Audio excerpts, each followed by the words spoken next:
Assalamualaikum warahmatullahi wabarakatuh.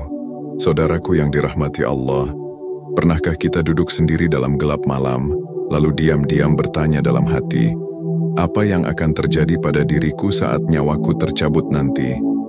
Di manakah aku berada setelah tubuh ini dikubur? Apakah segalanya akan berakhir, atau justru baru saja dimulai? Pertanyaan ini bukan sekadar renungan. Ini adalah kebenaran yang menanti setiap kita, yang muda atau tua, yang kaya atau miskin, yang taat atau lalai. Dan anehnya kebanyakan dari kita, hidup seolah-olah kematian itu jauh, padahal ia mendekat setiap detik. Jiwa kita, ruh yang sekarang menyatu dengan tubuh ini, akan segera berjalan ke alam lain tanpa bisa kita cegah. Tapi, kemanakah ia pergi? Sebelum kita lanjut, jika video ini menyentuh hatimu, bantu kami sebarkan cahaya ini. Klik like, bagikan ke orang-orang yang kau cintai, dan subscribe channel Cahaya Hampa, agar kita sama-sama belajar, merenung, dan mempersiapkan bekal pulang kepada Allah. Imam Al-Ghazali, seorang ulama besar yang disegani dalam sejarah Islam, menuliskan sesuatu yang menyentuh tentang perjalanan ruh. Ia menjelaskan bahwa jiwa manusia tidak bergantung pada jasad. Tubuh bisa hancur ditelan tanah, tapi ruh akan tetap hidup. Ia berpindah ke alam barzakh, alam penantian menuju akhirat. Sebagian orang yang tak memahami, mengira bahwa ruh ikut musnah saat jasad mati.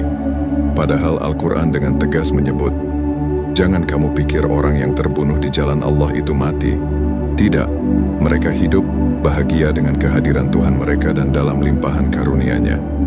Jalan ini bukan hanya bagi para syuhada, tapi juga setiap orang beriman yang wafat dalam ketundukan kepada Allah. Imam Ghazali melanjutkan, bagi mereka yang mencintai Allah, kematian bukanlah akhir yang menakutkan. Kematian justru menjadi jembatan untuk bertemu Sang Kekasih. Rasulullah Shallallahu Alaihi Wasallam bersabda, kematian adalah jembatan yang menyatukan sahabat dengan sahabat. Dan dalam hadis lain disebutkan, dunia ini adalah surga bagi orang kafir dan penjara bagi orang mukmin. Mereka yang hatinya penuh cinta pada dunia akan merasakan derita setelah mati.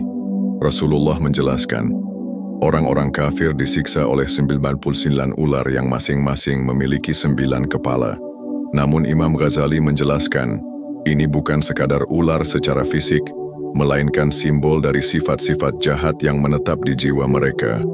Dengki, benci, munafik, licik, sombong, semua itulah yang menyiksa mereka, bahkan sebelum tubuh mereka dikubur.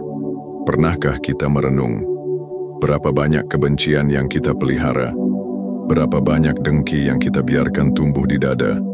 Itulah ular-ular yang kelak akan menyiksa, tak perlu menunggu mati.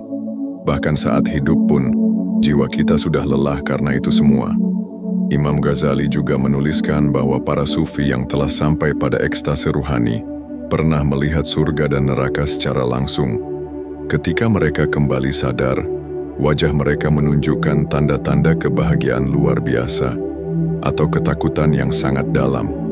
Mereka telah melihat apa yang kita belum lihat. Mereka telah menyaksikan bahwa kematian bukan akhir, melainkan gerbang. Dan bagi mereka yang sepanjang hidup disibukkan dengan dunia, dengan harta, anak, tanah, kedudukan, saat ruh mereka berpisah dari jasad maka mereka akan menderita, karena semua itu tidak bisa ikut. Istri tidak bisa menemani, anak tidak bisa menyelamatkan, rumah, emas, pangkat, bahkan popularitas, semuanya tertinggal. Penutup yang menyentuh saudaraku, jika kematian adalah jembatan, maka apa yang sedang kita siapkan untuk menyeberanginya? Jika ruh kita kelak harus menghadap Allah, dalam keadaan apakah kita ingin dijemput? Apakah dalam keadaan penuh beban dunia? Atau dalam cahaya iman dan taubat?